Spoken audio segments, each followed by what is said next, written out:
Pemirsa dimanapun Anda berada, maka saya ajak semuanya mulai sore hari ini dengungkan sholawat tibil qulub di musola, di langgar, di masjid, di majelis taklim.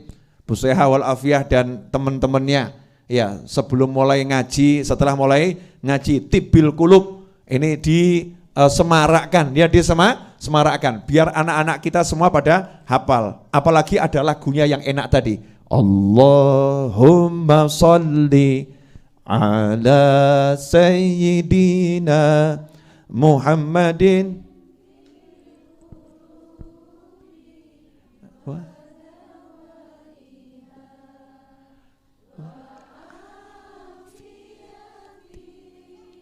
abdani wa shifaiha wa nuril absari wa dhiyaiha wa ala alihi wa sahbihi wa sallim. Allahumma salli ala sayyidina Muhammadin tibbil qulub, obatnya semua hati. Nah, ini yang mau saya bahas. Orang kok geger penyakit macam-macam tapi nggak pernah geger penyakit hati. Ya, takut kena corona, padahal resiko corona maksimal mati. Betul ya? Ya insya Allah sehat semua, betul kan?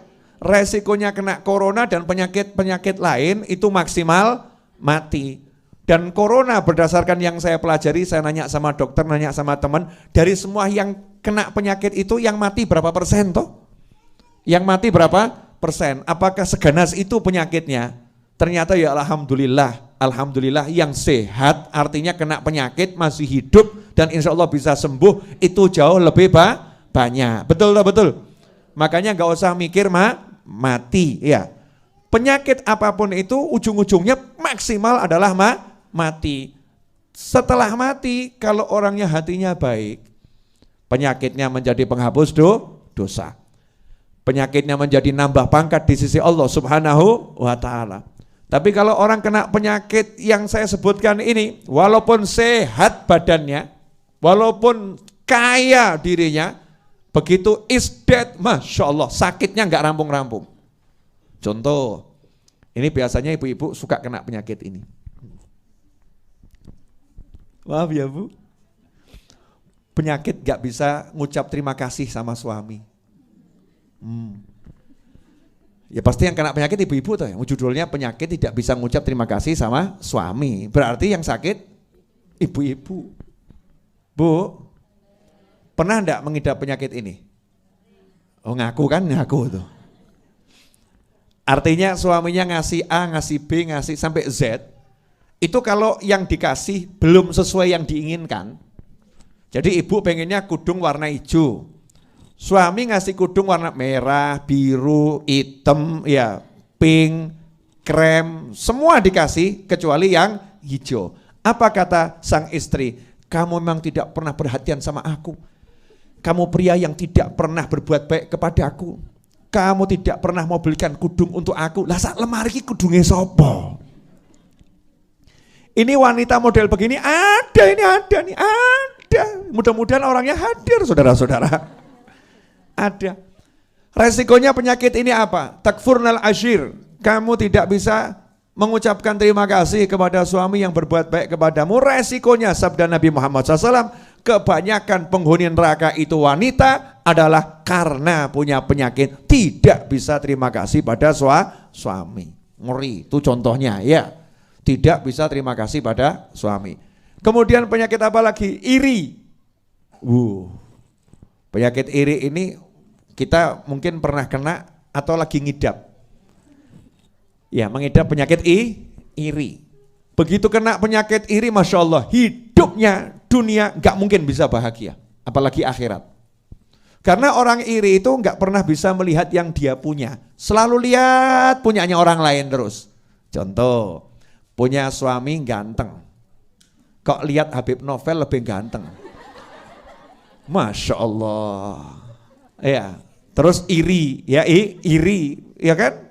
Iri sama suaminya orang lain ya, sehingga istrinya itu dielek-elek terus. Perempuan kok kayak gitu? Perempuan kok kayak gitu? Orang kalau udah iri mengerikan. Dia akan mencacat, akan mencela orang yang dia iri. Betul, betul. Mobil, contoh. Lah kebetulan ibu-ibu punya mobil harganya 50 juta. Lah kok tetangga ibu punya mobil harganya 500 juta. Ibu iri. Aku kok gak iso duwe sing kaya ngono. Saya kok gak bisa punya yang seperti itu. Yang muncul apa? Itu hasil korupsi itu. Warungnya pakai pesugihan itu. Itu orangnya pakai susuk itu. Oh, mungkin dia itu pelakor itu. Makanya bisa beli mobil seperti itu. Masya Allah. A sampai Z. Mulutnya ngeluarkan hal-hal yang naudzubillah min dzalik. Itu kena penyakit iri. Di atasnya iri, lebih ngeri, dengki. Ya, dengki. Ada hasad, ada hikid. Ya, ada hasad, ada hikid. Kalau hasad itu iri, hikid itu dengki. Dengki itu apa? Dengki itu di atasnya iri. Lebih dari iri. Sudah enggak senang orang lain dapat nikmat yang lebih, pengen nikmatnya hilang. Contoh tadi, gitu ya, tadi, lah kok temennya punya suami lebih ganteng, ya itu iri, terus plus ditungakno gendang mati. Mudah-mudahan suaminya cepat mati, biar tahu rasanya jadi janda, enggak punya suami, Masya Allah. Ini perempuan model seperti ini, yang iri dengan model apapun tadi, atau mobil, mudah-mudahan mobilnya itu ketiban watu remuk gitu ya. Mudah-mudahan masuk ke jurang, ya naudzubillah min dzalik. Menginginkan nikmat itu lenyap dari orang lain, itu namanya dengki, bahaya itu. Dengki itu mengerikan luar biasa. Kemudian penyakit lagi, ini masih saudara semua nih, rata-rata penyakit itu bersaudara. Iri, dengki itu ya, itu bersaudara. Ada penyakit yang namanya ujub, bangga diri. Belum sampai taraf sombong. Jadi ujub. Aku. Tapi dia memunculkan akunya, enggak pernah lihat Allahnya. Paham ya? Lihat kemampuan dirinya, saya kok. Enggak lihat Allah. Kalau enggak saya enggak bisa. Saya. Itu namanya ujub. Contoh, ibu pinter masak. Ya. Kemudian kok nyuguhkan orangnya seneng, nyugi orangnya seneng, enak ya. Terus di hati ibu ngomong, memang aku jago masak, ahli masak, memang saya pinter masak. Tanpa merendahkan orang lain, ujub, berbangga diri, bahaya itu. Itu menghancurkan amal. Yang lebih parah dari ujub, sombong. Sombong itu bangga diri plus menghina orang lain. Masaknya enak, oh iya saya, kalau dia enggak enak. Oh dia itu masaknya, wah enak. Apalagi yang di pojok sana, wah enggak enak sambil duding gitu ya. Itu enggak enak itu. Merendahkan orang lain, an yakiroh. Jadi merendahkan, menghinakan muslim yang lain. Itu adalah kesombongan. Dengan melihat dirinya yang punya kemampuan. Na'udzubillah min dzalik. Ada yang nanya, Habib, lah kalau saya bangga, tapi karena saya bisa sesuatu untuk syukur, boleh enggak? Nah ini bedanya tipis. Ada orang yang bangga tapi syukur. Kalimatnya lain, masakanmu enak, Alhamdulillah. Alhamdulillah saya dikasih Allah kemampuan masak. Ya Allah terima kasih. Ya itu ke Allah subhanahu wa ta'ala. Itu yang namanya, kalau kamu dikasih nikmat sama Allah, sebutkanlah. Wa amma bi ni'mati rabbika fahaddits. Itu bukan ujub, itu bukan sombong, karena dikembalikan pada Allah subhanahu wa ta'ala dan tidak pernah merendahkan orang lain. Nah penyakit yang saya sebutkan ini diantaranya, kalau kita kena urusannya nggak selesai dengan mati. Kalau corona dan kawan-kawannya dengan mati selesai. Tapi kalau penyakit yang saya sebutkan tadi itu mati nggak menyelesaikan, mati baru permulaan, Masya Allah. Langsung disambut sama malaikat mungkar wa nakir. Ngerinya luar biasa. Raqib dan Atid memberikan laporan. Raqib Atid ngasih laporan, mungkar nakir nyambut. Malaikat azab siap ngajar. Itu baru di kuburan. Keluar dari kuburan masuk alam kebangkitan.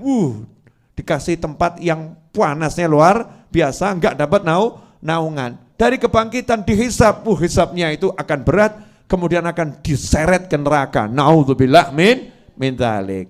Makanya ikhwani rahimakumullah, justru kita sekarang ini harus fokus sama penyakit hati ini loh, penyakit hati. Kalau hatinya sehat, gak akan bingung dengan apapun. Ini sekarang karena hati banyak yang sakit, Masya Allah. Itu lihat orang jalan di jalan tuh mungkin timbul su'dzon, gitu, prasangka buruk. Jangan-jangan dia kena corona tuh. Jangan-jangan itu yang di kanan saya kemarin dari mana ya? Jangan-jangan dia tertular, nanti nulari saya. Jangan-jangan ono wong watuk sidik. Ada orang batuk sedikit, wah virus corona itu. Disingkiri, dijauhi, yang ada prasangka buruk. Naudzubillah min dzalik, bahaya ini. Muslim Indonesia enggak boleh begitu. Harus prasangka baik dengan kanan kirinya, depan belakangnya, atas bawahnya, semua diprasangkai baik.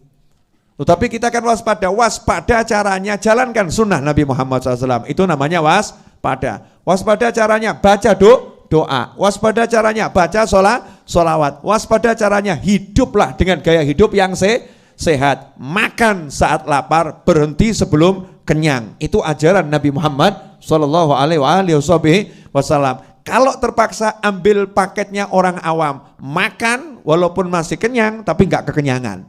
Sepertiga untuk nafas, sepertiga untuk makan, sepertiga untuk minum. Itu cara makannya orang awam. Cara makannya orang-orang yang lebih khusus, kalau lapar baru makan, belum kenyang udah berhenti. Kalau cara makannya para wali yang tingkatnya tinggi, makannya cuman sesuap sebagai syarat nyambung kehidupan.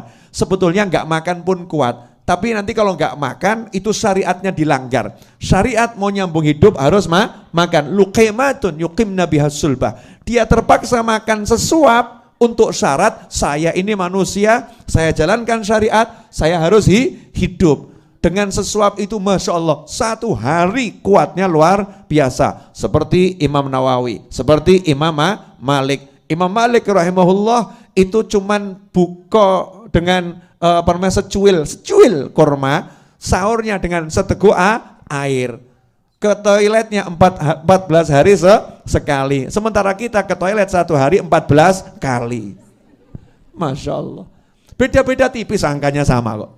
Ya angkanya sama. Dah itu bab corona selesai. Nggak usah bingung sama corona. Insya Allah nggak ada yang kena, amin.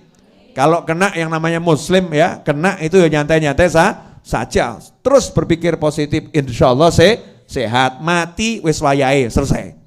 Kalau meninggal itu udah waktunya. Persiapkan diri. Setiap orang ini kan ngantri mati, toh nggak usah nunggu penyakit. Mau mati kok nunggu penyakit? Emang penyakit yang buat mati? Kamu, saya, kita ini semua lagi ngantri untuk dicabut oleh malaikat Israel alaihissalam. Itulah bedanya Indonesia dengan negara lain. Kenapa? Karena bangsa ini punya Pancasila yang sila pertamanya ketuhanan yang Maha Esa. Artinya dasar hidupnya, pola hidupnya yang menjadi landasan hidupnya adalah Allah Subhanahu wa Ta'ala. Jelas semuanya? Apalagi muslimnya. Itu secara umum saja harus Tuhan yang diutamakan, apalagi muslimnya. Dah cukup. Sekarang mau cerita yang